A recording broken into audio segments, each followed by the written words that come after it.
In the vast cosmic theater, matter takes center stage. It forms everything we see and touch. But where did it all come from? The answer lies in a fundamental principle of the universe, the law of conservation of mass. This law states that matter cannot be created or destroyed within an isolated system. It can only change forms, like actors in a grand play. Atoms can rearrange themselves into different molecules and compounds. However, the total number of atoms remains constant. This principle underpins the very fabric of the cosmos. It governs the interactions of particles in the heart of stars and the chemistry that sustains life on Earth. Imagine a sealed box filled with building blocks. You can arrange and rearrange these blocks into countless configurations. You can build towers, houses, or even spaceships. But no matter how you combine or separate the blocks, the total number of blocks remains the same. Similarly, in the universe, atoms are the building blocks of matter. They combine and recombine in a dazzling array of ways to form everything we see around us. The law of conservation of mass governs the everyday world around us. When we burn a log in a fireplace, it seems to disappear. However, the mass of the log is not lost. It is transformed into ash, smoke, and gases that are released into the atmosphere. The total mass of these products equals the initial mass of the log and the oxygen consumed during combustion. This principle is not limited to simple processes like burning wood. It applies to all chemical reactions, from the rusting of iron to the complex biochemical reactions that occur within our bodies. In every case, the total mass of the reactants before a chemical reaction equals the total mass of the products after the reaction.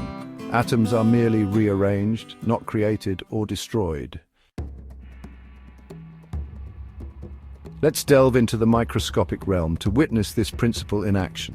Take the formation of sugar, the sweet fuel of life. Plants use sunlight to convert carbon dioxide from the air and water from the soil into glucose, a type of sugar, and oxygen. This process, known as photosynthesis, is a prime example of the law of conservation of mass at work.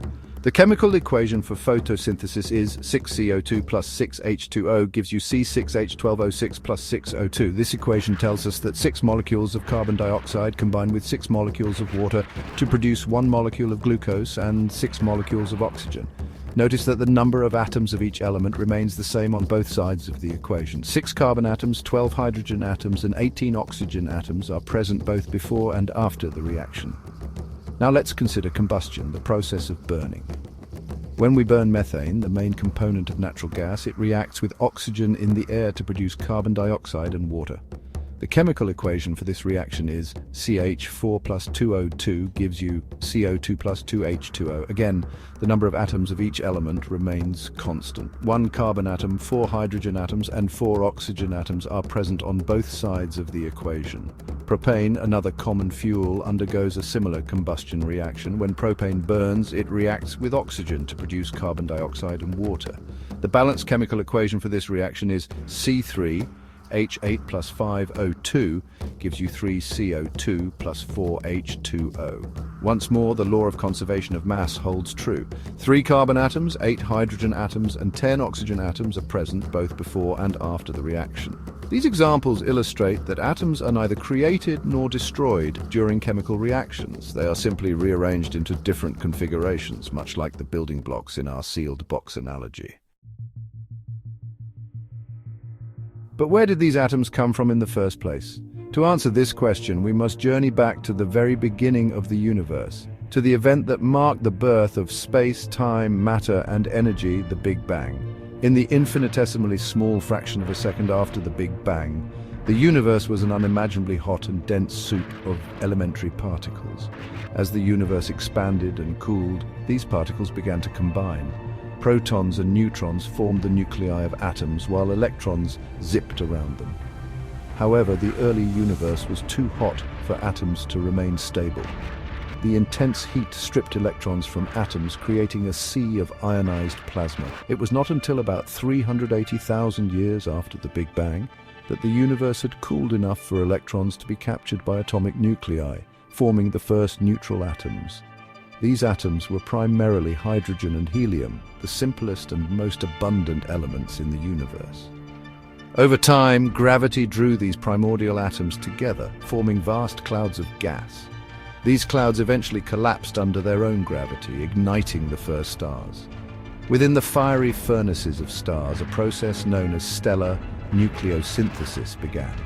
Through a series of nuclear fusion reactions, lighter elements like hydrogen and helium were fused together to create heavier elements such as carbon, oxygen, and nitrogen. These heavier elements are the building blocks of planets, life, and everything we see around us. However, stars have finite lifespans. When massive stars exhaust their nuclear fuel, they explode in spectacular supernovae. These cataclysmic events scatter the newly forged elements into the interstellar medium, enriching the universe with the ingredients for future generations of stars and planets. The atoms that make up our bodies, our planet, and everything we see around us were forged in the hearts of stars that lived and died billions of years ago. As Carl Sagan famously said, "We are made of star stuff." This profound statement highlights the interconnectedness of all matter in the universe. The atoms that make up our bodies were once part of distant stars. The iron in our blood, the calcium in our bones, and the oxygen we breathe were all created in the nuclear furnaces of stars that exploded long ago. These atoms have been recycled countless times over billions of years. They have been part of stars, planets, and possibly even other life forms. The law of conservation of mass reminds us that matter is neither created nor destroyed. It simply changes forms, cycling through the universe over eons. Every breath we take, every meal we eat, connects us to the vast cosmic web of matter and energy. We are all part of this grand cosmic cycle, inextricably linked to the stars that blazed before us and the generations that will come after. The universe is a vast and interconnected web of matter and energy. We are all part of this grand cosmic tapestry woven from the remnants of stars that lived and died long ago. The next time you look up at the night sky, remember that you are witnessing the enduring legacy of creation, a testament to the power of the universe to create and recreate itself over billions of years. Please like, share, and subscribe to continue exploring the wonders of the universe with us.